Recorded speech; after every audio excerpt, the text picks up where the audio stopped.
Hey, yo, it's me, Pops Fan Marmalade, and you're watching the Comics-Related Madness Network. Huh? So come get some. CromCon. CromCon.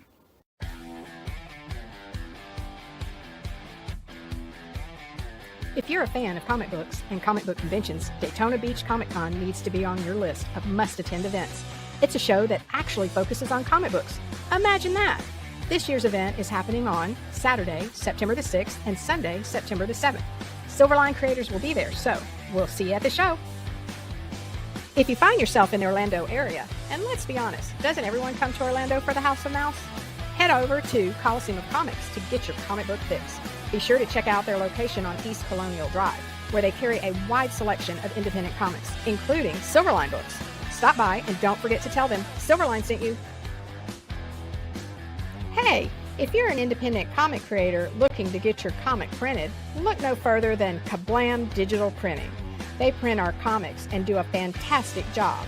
They can even print special edition covers. When you reach out to them, be sure to tell them Silverline sent you. Looking for a bold way to boost your business?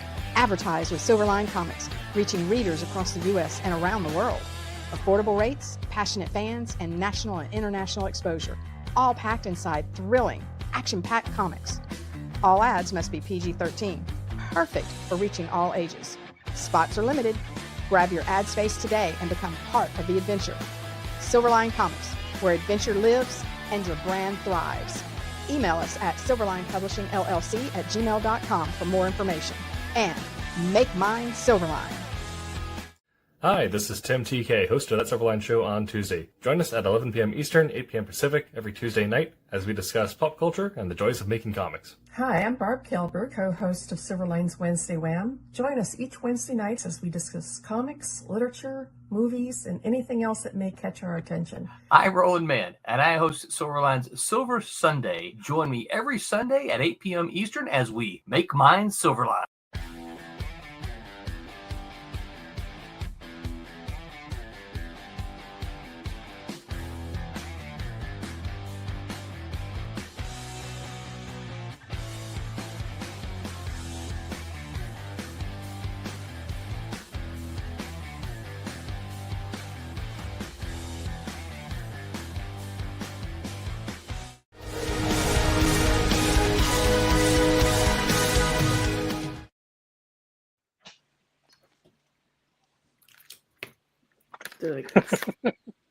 Hey.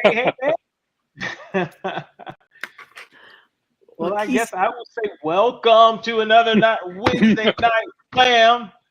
I am Kasisi Harris, one of the co-hosts here tonight, young fledgling writer. I will give you the short intro. I penned a short story in the Christmas issue that Silverline came out with featuring Trumps, and worked on a new Silverline Team Up Volume 2 with Miss Fury and Tempest that hopefully will be coming out soon. And then another secret project I'm working on that I can't talk about, which is going to be exciting.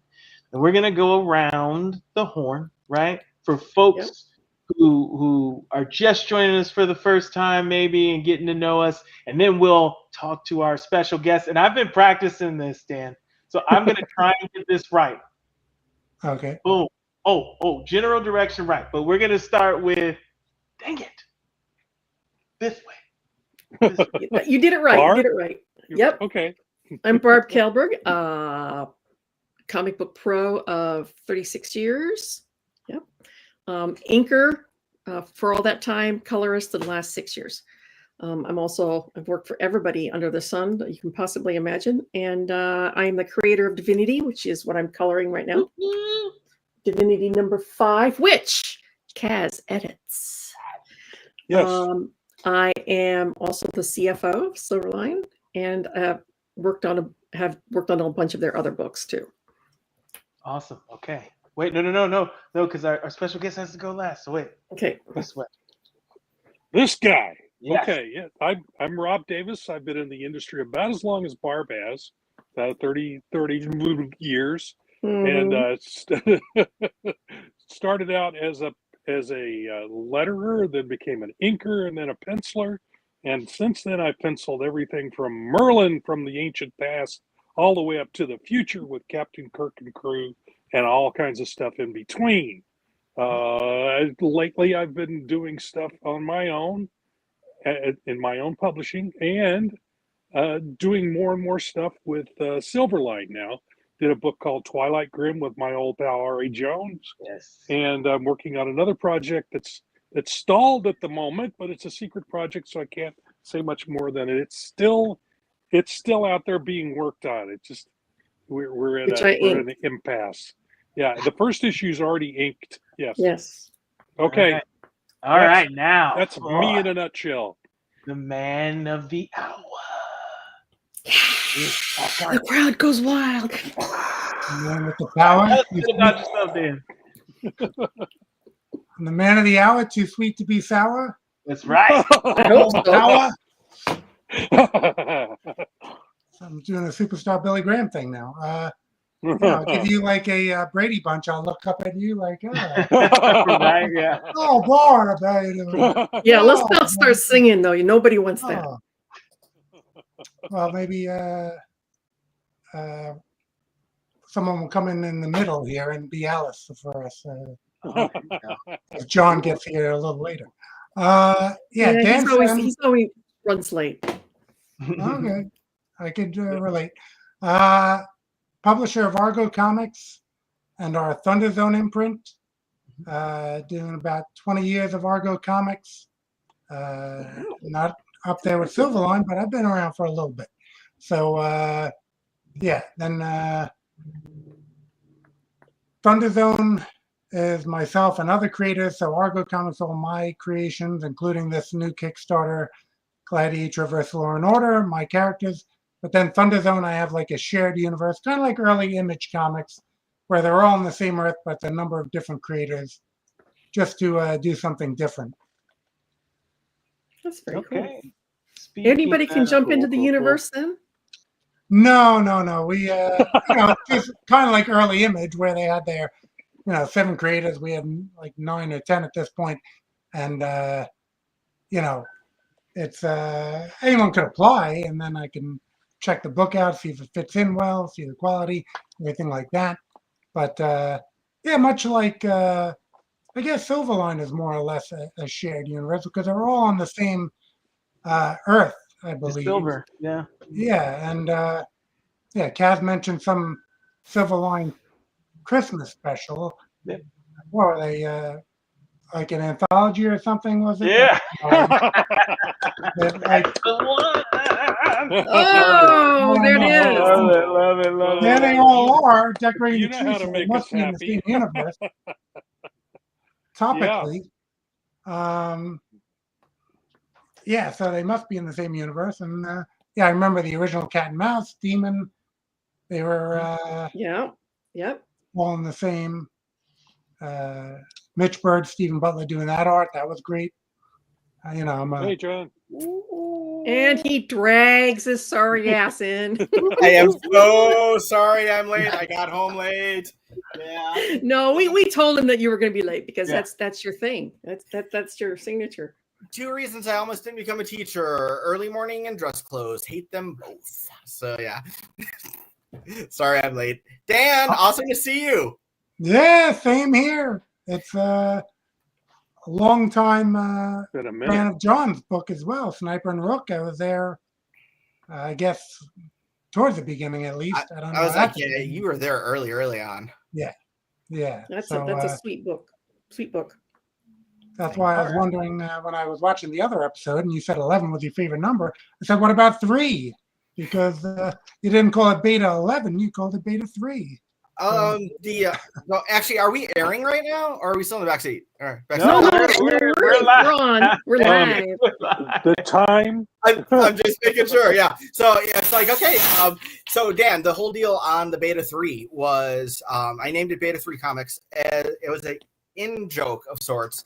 At the time, I was teaching technology. So in the 90s, I planned on teaching high school history, economics, sociology, psychology, that fun stuff, and fell into teaching adults. and technology, and I really kind of got into the whole tech field, loved all the stuff. And when there were operating systems and different programs that were going through different beta tests, the third beta was usually the one that went before the gold code, which means it's ready to press onto CDs or put onto floppies. So beta 3 was my signature of we're not professional yet, but this is our last stop. So it's the indie book. It's like, this is our last stop there. So yeah, that's where beta 3 came from. There you go. Okay. You're on your way. You know, and knowing it's half the battle. Third level beta. All right. Third iteration. Speaking of Kickstarters, okay. This is the one. Uh-oh. Right, so I just brought it up. You know, when John and Dan want to walk through this, we can. If you guys want to talk about something else, we can. But I do, before the end, want to get folks on here and see it do the thing. Well, I don't know if you press play on the video. You might as well get a little dancing going here. I don't know if the sound is going to come through. Okay, we'll see. You guys hear it? Oh, no sound, but you can see. Nice animation. Yeah. Someone animated a bit. It's like the silent issue of G.I. Joe. It's cool the way it is without like dialogue. That's not AI, is it? And these are covers that are available. I had someone else do it, so I'm not sure what programs he maybe used. a little AI assistance there, maybe. Yeah, we didn't have the budget for the like the Ultra Force cartoon. You guys had at one point, or at least Bob was around for that. But yes. Oh yeah, Rob was there. I don't. Yeah, I think I was there. I was working on the Star Trek books at Malibu at the time. I actually did. I did an issue of Ultra Force. Yes. But yeah, you inked some Perez, right? And it's still recovering from it, probably. Yep. With the George. Yeah, her hand's probably like this because of that. Oh, I've worked on a lot of people like that. John Statema, Ethan Van Sciver, they're all like that. I've worked on a lot of people like that. So well, the detailed art, I think, was great in the 90s. And sometimes when people say your book looks 90s, I take that as a compliment. Yeah. The rates are down. The art is much more basic. And I think that detailed and rendering of the 90s was top-notch art. The good old 90s. I miss the 90s. Who's the creative team on the book? Okay. Well, this cover. Oh, let's see. And let me know if you want me to go back. Go back? Okay. Might as well go to beginning here. Well. Yeah, that's it. There we go. Ooh. Yeah, they.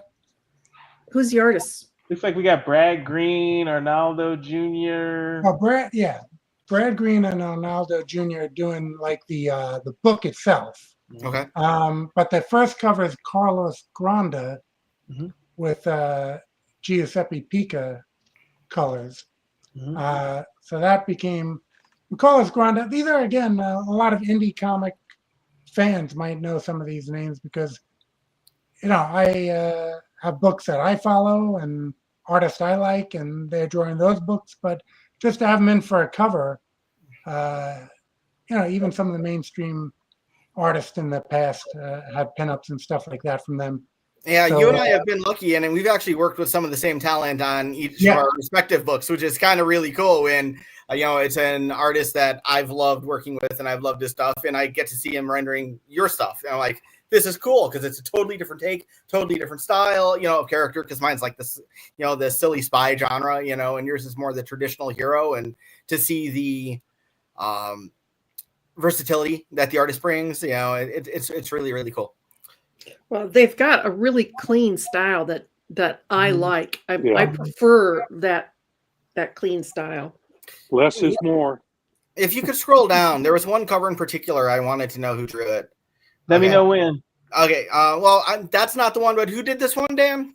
This is Carlos Granda. Okay. And this is Stuart Black, who put out a book, 4 Horse Femmes, that I bought from the beginning. Okay. So I again just liking his series. I said, let me get a cover from him. Nice. And the next one down is the one I was really curious about. Okay, that is LC that's nice. Treatise, the next one. That it reminded me. It's a There little you bit go. reminiscent of Leonardo, who you and I both worked with. Gundam? Okay. So Yeah, Gundam. Leo Gundam is actually the main artist of Argo 5, the series. So he's done 37, issue 37, and I already have his inks in for 50. nice. So 37 to 50, that's a stretch that usually you don't see these days. All right. Anyone doing a consistent run like that. No, and his work is great, and I need to get back in touch with him. It's been a little bit since we talked, but he's phenomenal, and so I'm glad to hear that he's been on there that long. That's phenomenal. Yeah. Cool. Yeah. No, I enjoyed his work. Yeah, to the point where, again, just like yourself, I had a number of artists. Just because if you're an indie guy, a lot of times people aren't working full time, so you want to do regular production, but an artist always can't keep up with that. Mm-hmm. So I had a number of artists doing issues, including Leo did one issue through 1 through 36, but then on issue 37, he was ready to buckle down, and I said, okay, let's see if we can get a good run going. Nice. And issue 37 to issue 50 is all. That's a good run. Work. Yeah, that's impressive. Yeah, 47 is at the printer now. Wow. So lettering 48, and then 49 and 50 to get to as well. And there's Leo's cover. Speaking of Leo, cool. And that's just to show up the height discrepancy that we have between the two. Gladiator is normal size. Law and Order is shorter, because actually a friend of mine who wanted to be a cop was very small, and I kind of increased that height deficiency for comedic effect, and we ended up with shorter. And actually I'll have the Law and Order Easter special I'm working on, and that will give some explanation as to her and her sister Pink Puma, that's in another book, why they are so short. She's pocket-sized. There you go. Pocket size. I like that. So, Leo, again, doing Argo 5. He's drawn these characters before. He drew them there. And, his work is always great. Now, Andre Leal drew an issue of my book, Sorority of Power. And I have another project going on with him right now. So I figured he'd be great to get a cover from. And again, I'm not opposed to a book just having one cover and then one variant or whatever. Sometimes on Kickstarters, it seems like people enjoy seeing different artists doing their renditions. So, and as you said, some people follow specific artists themselves. Exactly. So, how many regular ongoing series do you have now? Because I know you've juggled multiple for years. Yeah. Well, Argo 5 has been the long-running one. Sorority of Power I'm sporadic with. And then the Thunderzone titles, which I started up, were mostly mini-series. So I just completed Nature Man, which was a 4-issue series, revamping Nature Boy, a Jerry Siegel and John Buscema creation for Charlton back in the day. Yeah. So I got into the public domain realm a little bit. Cool. And I really enjoyed that, just as a writing exercise to do something different. I got all the back issues. I incorporated some of that into this. I made it like those adventures all existed. Brought in the Dart, Kismet, Man of Fate, Stardust, the Super Wizard, and kind of updated, like, again, keeping everything in backstory, but updating what's happening to them now. So, yeah, I mean, I have Big House Blues over there, an upcoming book, Sumo Boy. So those are all miniseries. Mainly Argo 5 and Sorority Power, the kind of ongoings that I bounce back and forth with. This covers Brad Green, who did some of the interior of this story. I split it up with Arnaldo Jr. and Brad Green.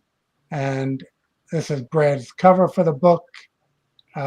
He has done issues of Argo 5, so it was great to have him back and contributing part of the story. Okay, I have a question. Yeah, me too. After you go first. Well, I'm not familiar with this book. Can you give us like the elevator spiel on what's behind Argo 5? What's the whole idea? What's the premise? Can you tell us about that? Because I'm sure some of the folks out there who are watching are curious about that too. Because then that'll help them decide on whether they want to buy this book or not. So yeah, tell us about that. Yeah, Argo 5 pretty much is a superhero team. And in the Argo Comics universe, a lot of my heroes are in teams. And Argo 5 happens to be the premier team. Gladiator is the leader of Argo 5. So basically, they are independent of government funding. They run independently through a millionaire named Denny Dennis, who love the alliteration, old school. Yeah, I think he shares a little bit of DNA with Jimmy James. If anyone was a news radio fan, so that's you know. I got the DVDs. Yeah, yeah, that was a great series, and I want to infuse a little bit of that into Denny Dennis, who is has a number of holdings, including a fantastic fast food chain that's probably called America's Diner, but officially we can't call it that. But yeah, so she is the Gladiator's daughter of Megamax, who is the world's greatest superhero. He's been gone for a while, and kind of in the vein of Superman. So she is twins with Ultro, who is in my Team North America story. But I know it's a lot of details. This story is a one and done story. So, just knowing that she's like a superwoman and leader of the Argo 5 is really all you need to have on this premise. Exactly. Law and Order is a police liaison between the police departments and the superheroes. I was just going to ask, you say it's a privately funded group. Yeah. I would think that like the government and stuff would have an issue with a privately funded vigilante group. I mean, it's this guy's own private army. Yeah, the 5 of them, well, I guess in the fact that they've been doing good. Just like, I'm thinking the Justice League probably isn't government, although they might have revamped that at some point and made it government, because there's Team North America, there's I mean, Squad. I have a number of government teams, and probably the government is keeping an eye on Argo 5 and ready to, if they get out of line and don't work for the betterment of humankind, they would probably go after them. But Denny also has Commander Roberts, who he hired, who is ex-CIA and knows how to get through a lot of the government red tape. So in that respect, they do kind of, have someone to keep them in the good graces of the government. It's an interesting concept. I find that interesting in other comics too. Because what some people may consider good deeds, other people, you know how people are, they're all idiots. Other people say, well, we have the opposite opinion, and there's like, well, they're not doing good, they're terrible. One man's trash is another man's treasure. And how do you keep it from going all to hell? You know. So that's an interesting. I mean, Iron Man was the same. I mean, he's a billion, and he's my favorite. He's a billionaire who runs around in a suit. You know, that he's the one that funds it and builds it and everything like that. And the government tries to take it away, but he won't let it happen. Some people love him, some people hate him. So Dan, question before we, if you want to go back to covers after, we can do that. I've just got a couple things I'm dying to ask you, and some information to share with like people as well. And if anybody else wants to jump in, tell me to shut up. But everybody's like, John, you're hosting. I'm like, I'm hosting. Okay, great. I got questions. I didn't realize I was hosting. Sorry.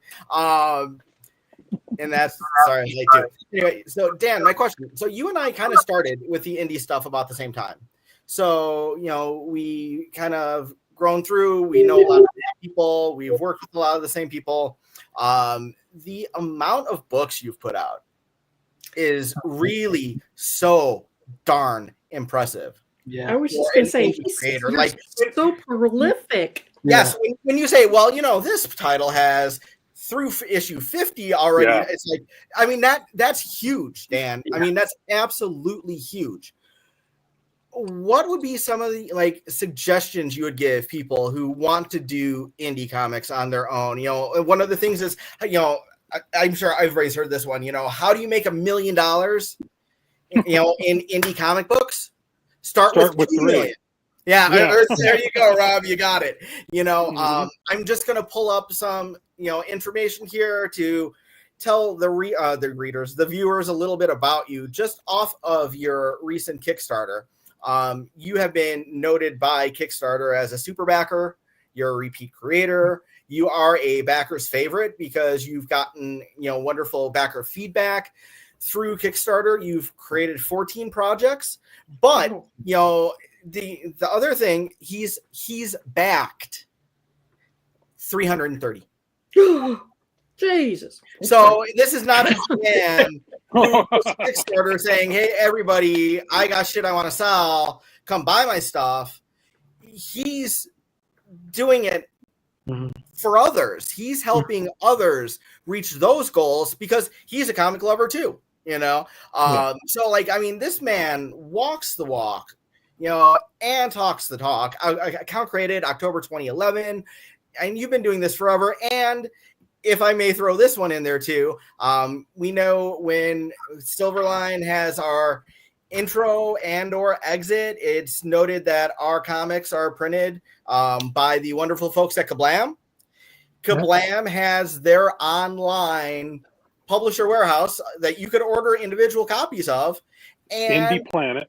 Indie Planet. Yep, I was going there. IndiePlanet.com. And guess who sells his books through IndiePlanet.com with our friends at Kablam? It's Dan. So, he's got IndiePlanet.com /Argo-Comics, IndiePlanet.com /Thunderzone. So, so many connections, so much great history.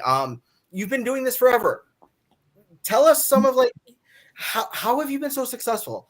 Obviously, I want to know where he comes up with all of his ideas. I mean, God, that's a lot of writing. How do you not, get drained? Yes. Well, when you're talking about advice for the younger, creators and everything like that, I think it's the love of making comics. You have to have that just overwhelming love of making comics. And I think that's what gets you through because, if you're just looking for the financial rewards, as you said, with that starting with 2 million, that is this industry will break your heart. It broke my wallet. I mean, for a while as a hobby, I was, especially since I didn't have action figures of my own, I made some action figures and I was customizing action figures. And really, if I was just okay, let me just make money, I could probably just make whatever Marvel Legends and DC Direct hasn't made and put those on eBay and probably, after a while be doing better than with comics. So, I mean, it is the love of making comics. And, I guess from being a lifelong comic fan, because I can't recall the first comic, it's somewhere in the age 3 or 4 category. I guess I speak like fluent comic, like so. Like I won't be able to do my own animation, stuff like that. And some comic creators, start doing other things that kind of take them away from comics. So I'll hire whoever I need to do other things, and I keep myself focused on comics. And yeah, just as far as the creativity is concerned, again, I think maybe sometimes the characters take on a little bit of a life of their own, so that, things have to progress in a certain direction sometimes, and the story has to take place. And, in the Argo 5 series, Law and Order has hit on Gladiator's boyfriend, Shazrath. Oops, So there it is. There is a clashing with them already. So when he happens to show up for an emergency in the New York metropolitan area where she lives, and she happens to be, and there's a little, exchange at that point. That's when Gladiator, who's aware of this situation, Conflict. eye on him, comes down to solve this situation. And Barb said the conflict word, and so dead on The with C that. word. I was gonna say that, but I was like, okay, wait, it's a family program. People's minds might go somewhere else. Yeah, but that really speaks to, it's not just a conflict of swinging punches or blasts or the conflict. When you write your characters, and they write themselves into that story idea. And I love the fact that, you're talking about the backstory. Well, this girl's with this guy, and her friend, partner, got hit on him, and now they've got these problems. And I mean, that's the stuff that I used to love as a comic reader. World building. Exactly. Building. You knew who they were. Well, it gets you invested. It gets you invested in the character. Yeah. Yep. I think that, even though they were all walking around in costume, the days back with John Byrne and Chris Claremont, the X-Men, them hanging out at the mansion in Westchester was just as cool as them fighting a Sentinel, and sometimes cooler.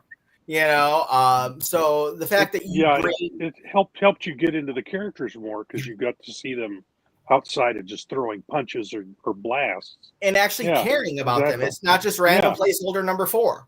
Right. It's personal. You get a chance to get into their personal lives.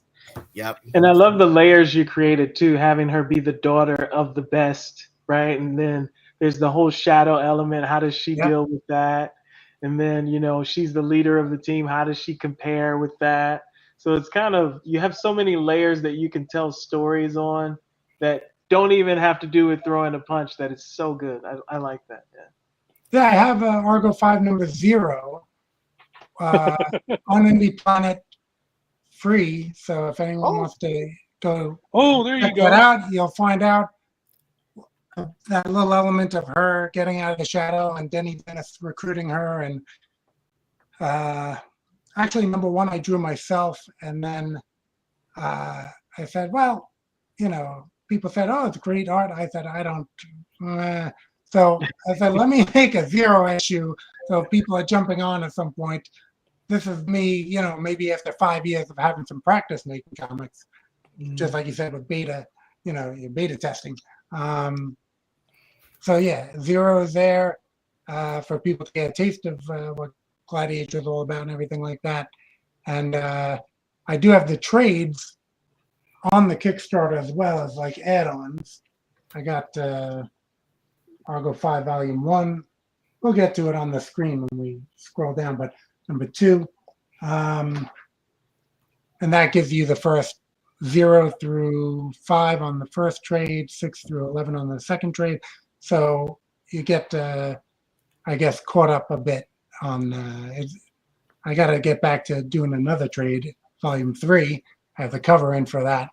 But as you guys know, building these campaigns and running them and getting each book out is a task upon itself. And when you talk about being a super backer, I don't know if they should have a super duper backer because I only go physical. And it's not like I did all those as digitals. I did them as physicals. I get the books, read them in hand, get nifty little postcards and stuff like that. You know, I mean, I'm, I guess, stuck in that physical reading, but running out of room, the walls are moving in on me. Are you doing this full time now, or do you still hold down a day job? No, doing this full time. And when did you make the move? What made it possible? Well, I was working, in law enforcement. So thank you for your service. Oh, well, thank you.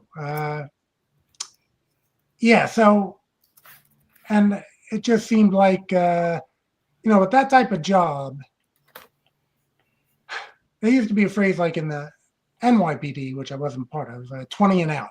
So you don't push your luck because the next assignment could be the one that goes downhill.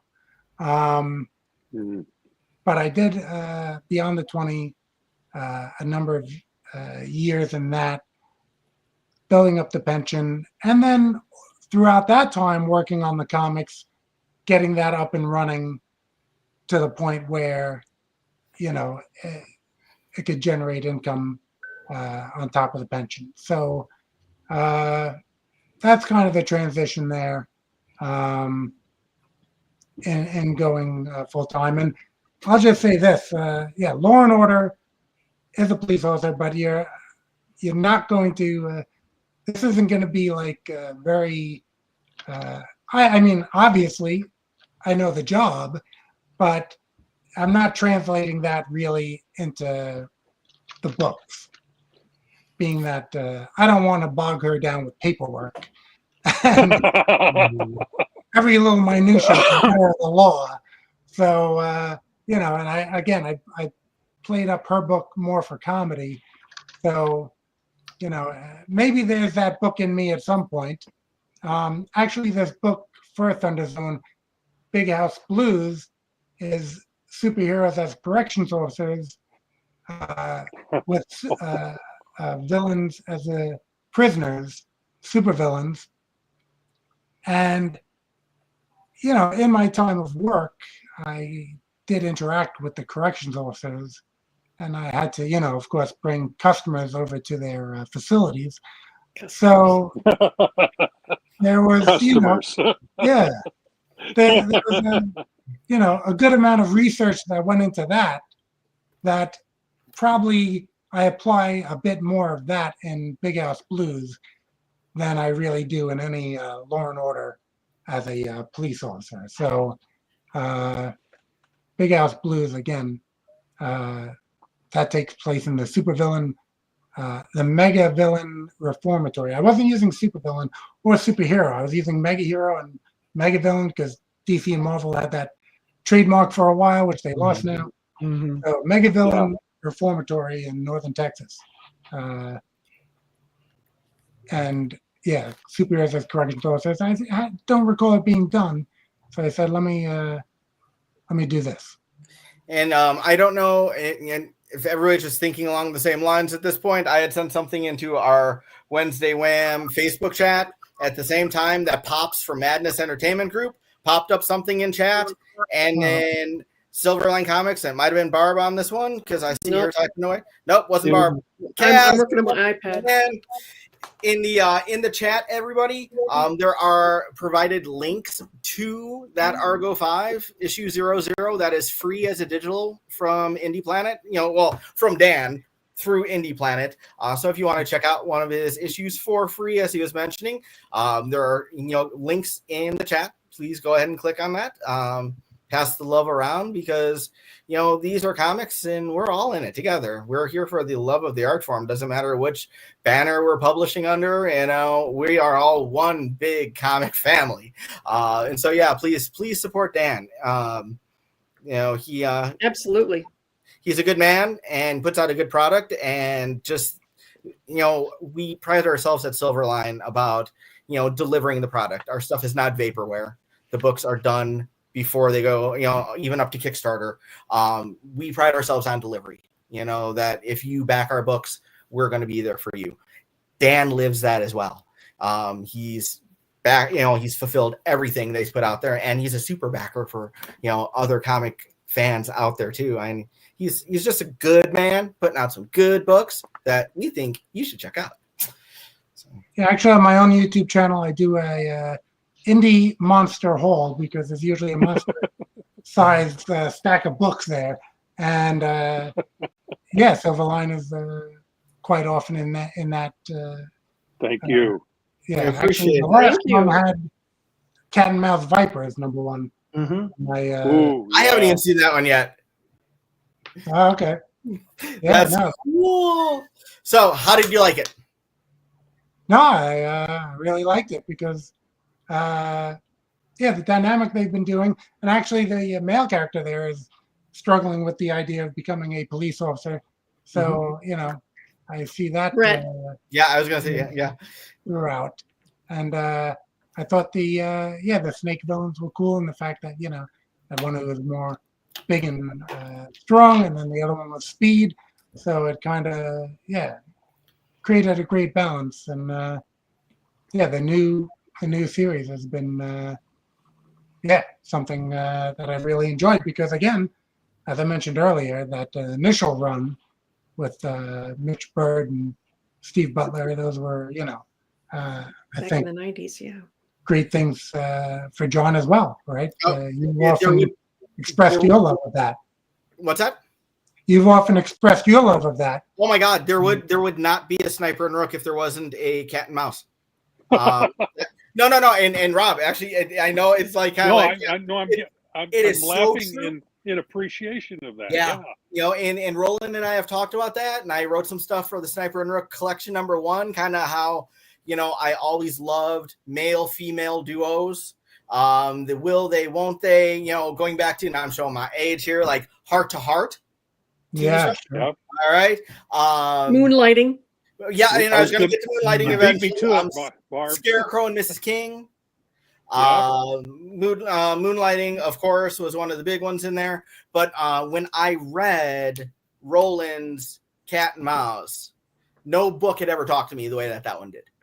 And, especially the earliest issues where it was just like, oh my God, this is like I want to do this. And that's when Roland kind of took me under his wing and was willing to answer any questions and just be there for me. And I was in high school or freshman in college at that point. And I'm a young 52-year-old man right now. And it's been many, many moons. Definitely. I'm really glad to hear, Dan, that you're liking the new stuff. Because you and I are both devotees of the original. And we both really liked Silver Storm. That was another I was male and female duo. Yep. With Stephen Butler. Stephen Butler is one of my favorite artists of all time. And when he got to really shine on that, his Cat and Mouse covers were some of my favorite Cat and Mouse covers. The issue 2, issue 3, issue 13, the one with 14, the one with Demon and Mouse on it. Some of my favorite ones out of the whole run, and he was able to just blow away, and it was beautiful black and white with Silver Storm. And when we did our big, thick Christmas book years ago, Roland had asked me if I would write a Silver Storm short story for the Christmas book. And I'm like, and I've been working on a Beta 3, I was working on Beta 3 Silverline crossover for 25 years now. We got some of that. Yeah. Yep. You got the first one that we printed, right? Yeah. The limited one. And it's so some things have changed, obviously. So it's like, okay, I wrote them for like myself before with the plan to publish it. Well, again, always had Roland's blessing, but then this one got published like right away, and I was like, oh my god, I finally got to work on them. This is just so cool.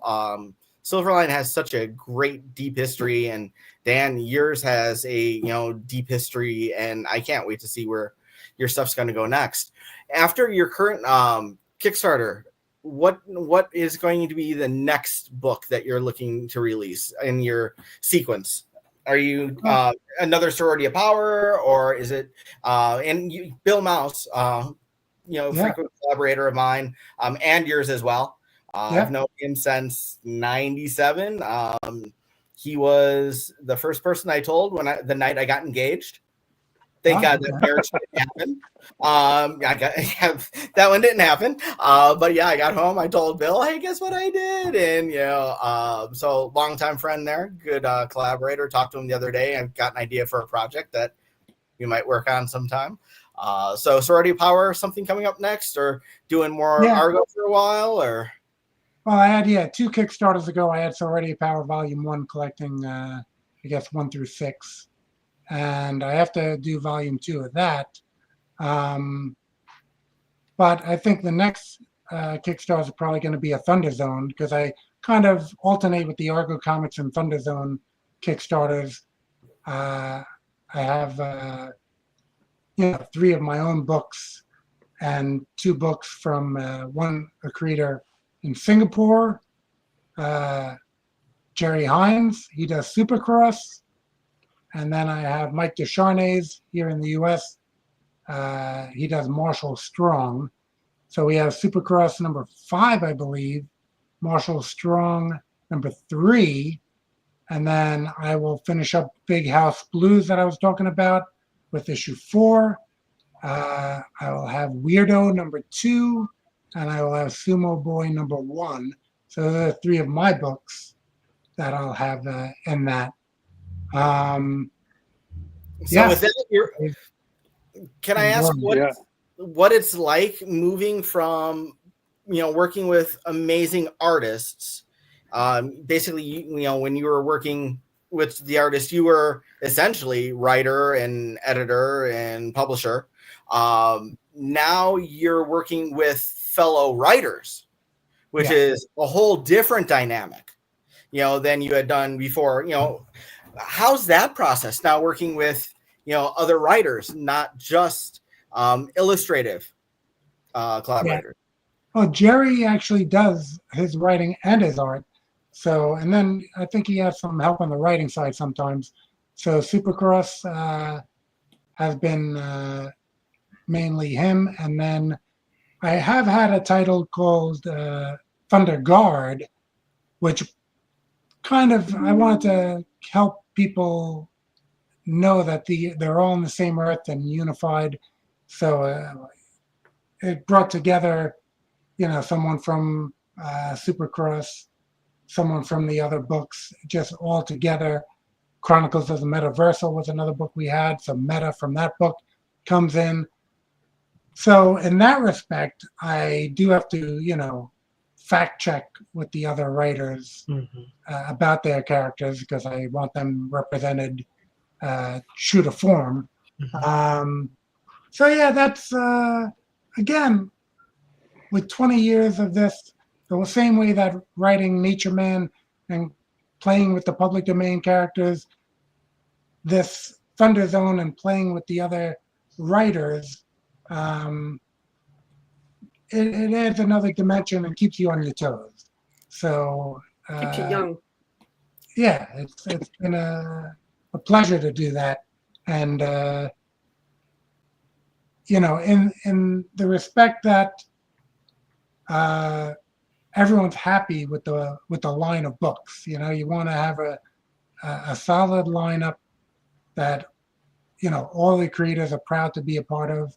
And when you were talking about fulfilling, that you guys fulfill, I'll do the same. I have the books ready, so that I could do a timely turnover and fulfill in a timely manner. Being that it's unfortunate the original, I guess, intent with Kickstarter was raising funds to pay the creators.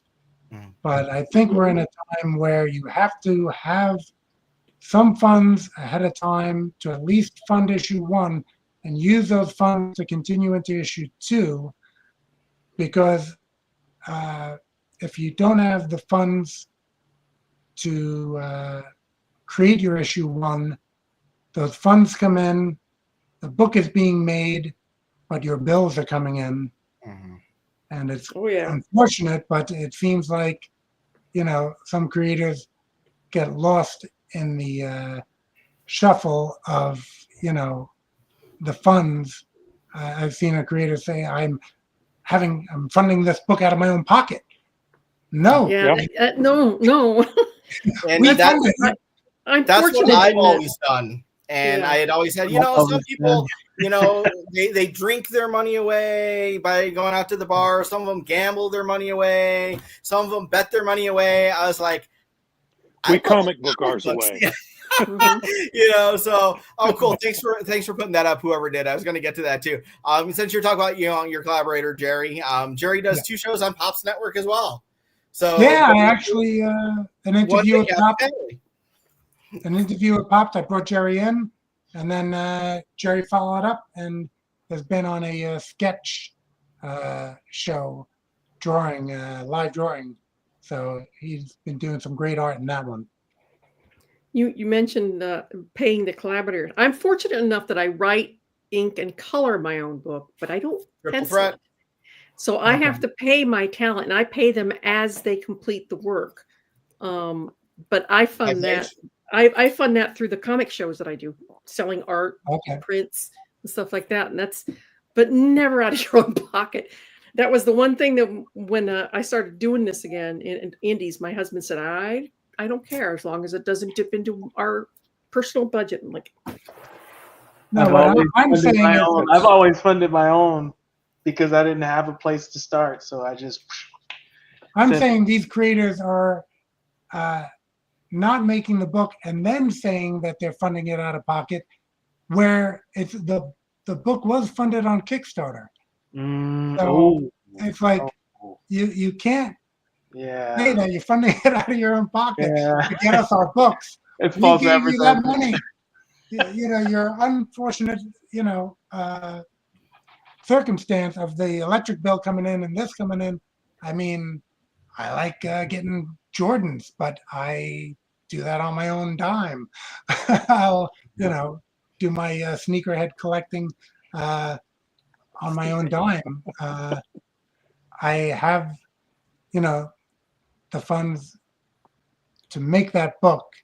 And that's why like I said, the book is made already. The money is not sitting there for long and getting used for anything else. I'm pretty much, as long as I can get those surveys in, I'm, pretty quick on getting it to the printer.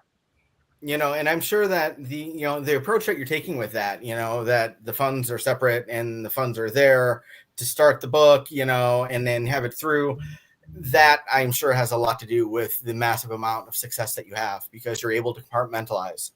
And, you're moving it from, all right, this book, this success.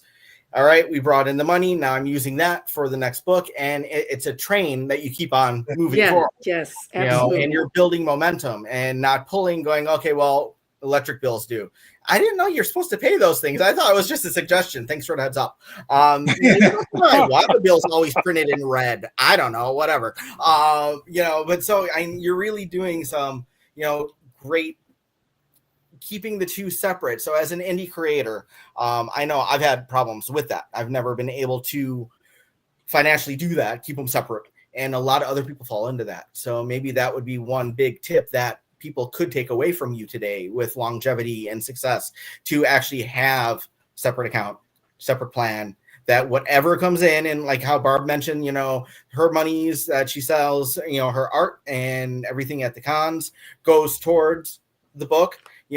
Identify what that income for your project will be, where will it come from, and keep it specifically for that. And so you could keep it moving forward and building that momentum. Your Argo page on Indie Planet, finding that the free 00 book, and everybody remember that's in chat, please. Link, share with friends. He wants to give away 500 this week. Let's make it happen for him. I think that'd be awesome. I love the fact that I had to scroll to page 2 of your Argo link on Indie Planet to find it. You've got 2 pages of books. So no flash in the pan here. You've got a great library of work behind you. And you should be very, very proud. No, I thank you for saying so.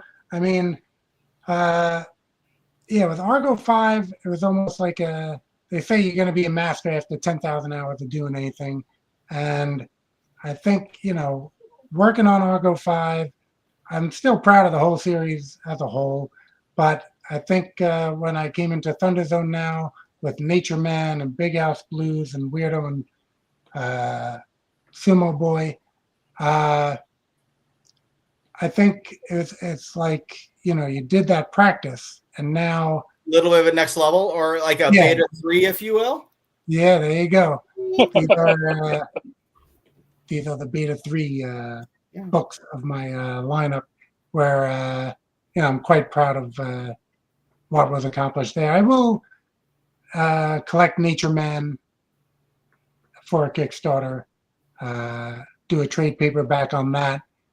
And since, a lot of these characters were based on public domain, which people are able to use, I did have some of the coloring restored for some of these public domain stories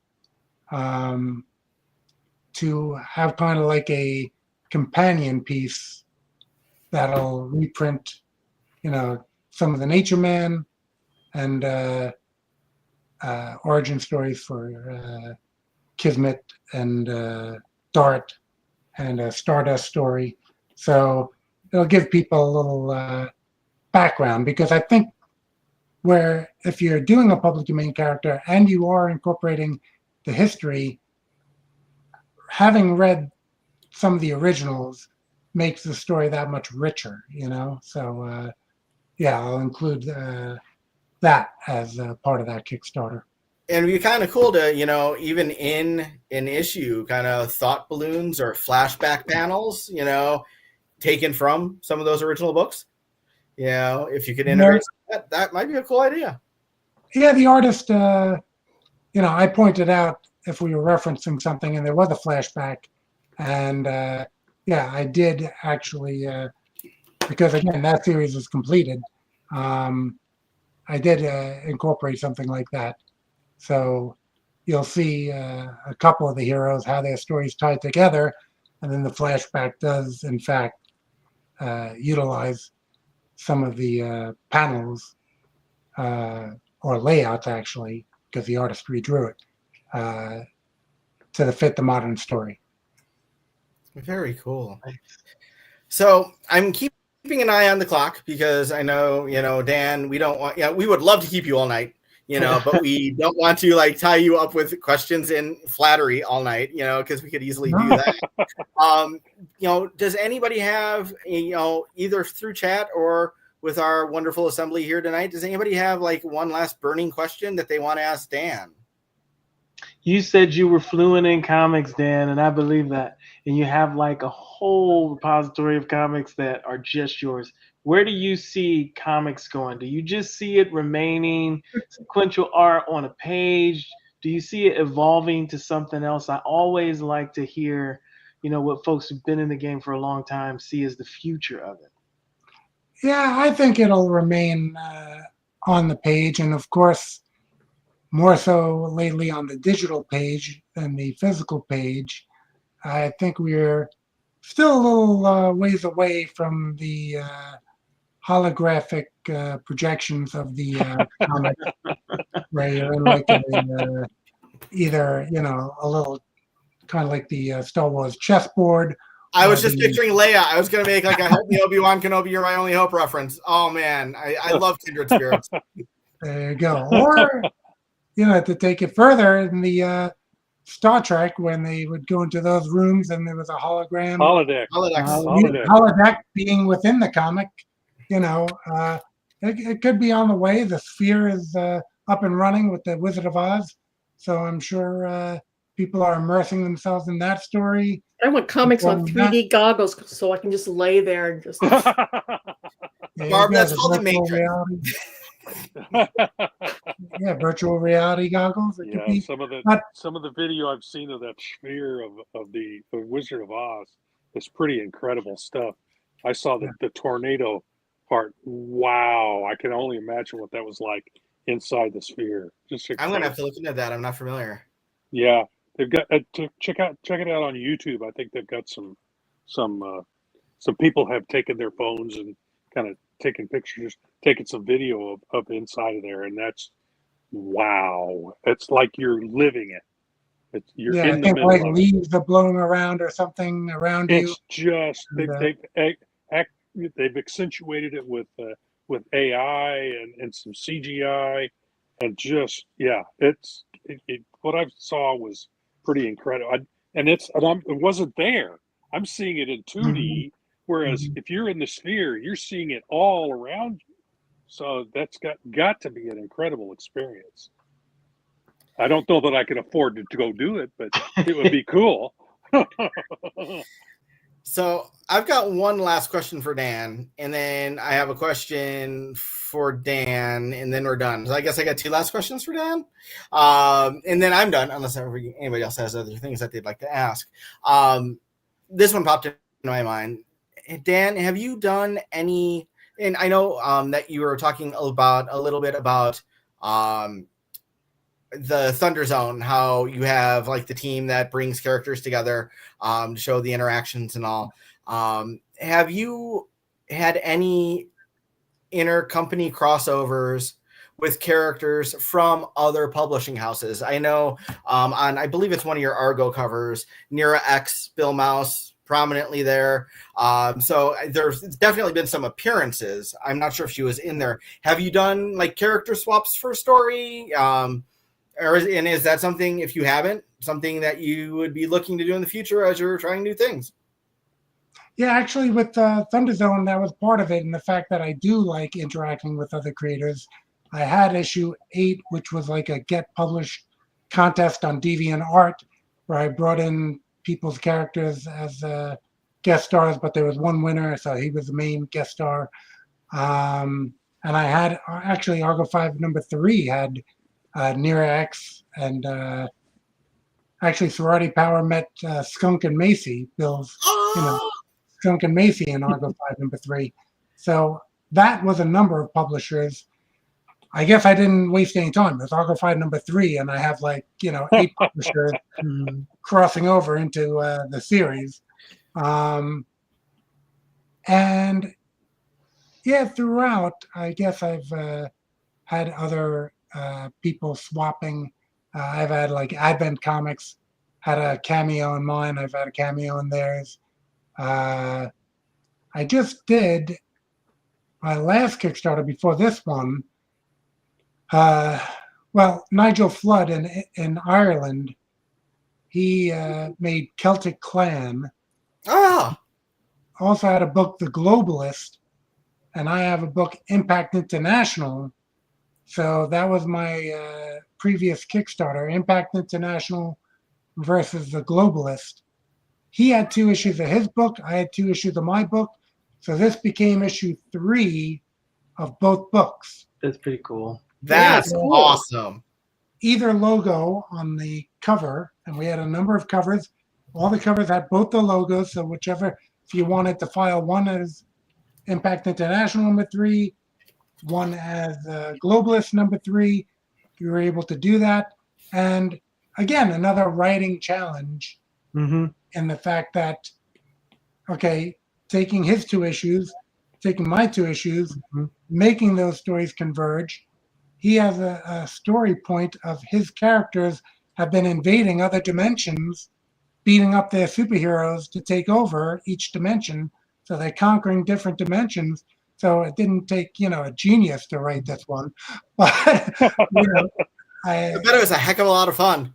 Yeah, exactly. A lot of fun, which is, has to be part of making comics. You have to have that fun. Nigel has a title, The Squad, in my Thunderzone Comics already, so I already had a working relationship with him. And then we got some fantastic covers. Alan Goldman. His stuff is beautiful. I want to work with him someday. So he did our main cover for Globalist versus Impact International, a real masterpiece. And yeah, I'm always open to that because I love indie comics. That's the whole point of that super backing and doing my Indie Monster haul, showing all the books that I am picking up. It's not really a review. I'm not here to review the other indie books. I'm just saying what I picked up, why I picked it up. It could be, I like this guy's art. This writer is always, telling a good one. This company puts out a quality product. So you're all about promotion of other people, letting people know that things are even there. That is so cool. Maybe before long there could be a crossover with one of yours and some character or two that has been printed underneath the Silverline banner. Things to talk to Head Honcho about, maybe. So, so my last question for you, since we are at 9:06 and I want to be respectful of people's time, and again, sorry I was late today. Dan, any parting words that you would like to share with our Silverline audience today, who hopefully, if they've not checked out your works, they will get an opportunity. Thank you again for making that Zero issue available. That's a great way for people to test the waters on the series.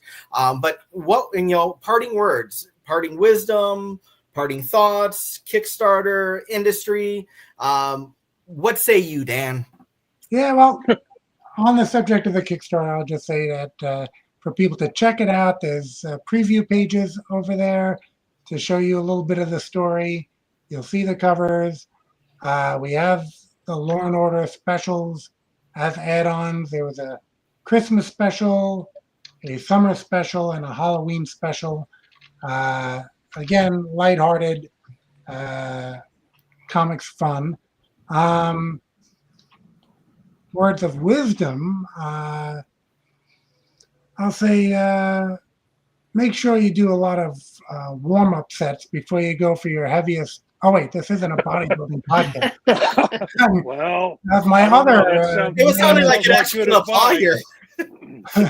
Another big interest of mine, I guess, the comics and the bodybuilding. I had gone pro in a drug-free bodybuilding organization. Oh, cool. Good for you. And keep up with that. And the sneakerhead has been kind of like a third hobby that's been crawling in, but I'm not like the expert I see some of these other people are. But no, I just want to again thank you guys for having me here because again, big fan of the Silverline family of products, and from Beta 3 to up there to Airship 27. I mean, I feel like Rob's like, woo, one of mine. Yeah, I didn't even mention Airship 27, and but he knows. He knows. So yeah, that's right, amigos. That's what Captain Ron always said. You've watched our podcast, haven't you? Down ship. That'll be my closing line. Down ship. Down ship.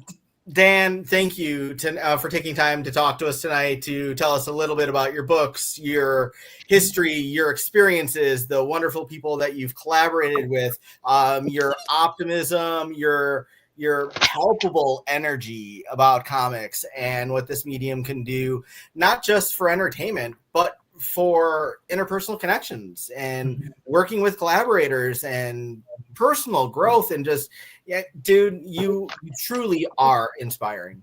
And I'm glad that after all these years of just chatting with you online, to be able to make eye contact kind of through Zoom and hear your voice, this has been great. So thank you. Yeah, for years I was thinking it was Medich or something, and Now I finally get to be it. Medic. I'm Medic, like, yep. like when, you know, things are going wrong in my old job. Medic. And my students would always do that, you know, they'd see me in the hallway, they'd be like, medic! And I'm like, you know, I love it. You know, I'm like, that's flattering as heck. So, yeah. Now I know.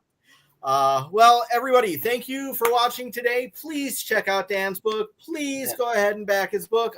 Definitely at least check out the free like and subscribe. Then back. Like and subscribe. Like and subscribe to Dan's.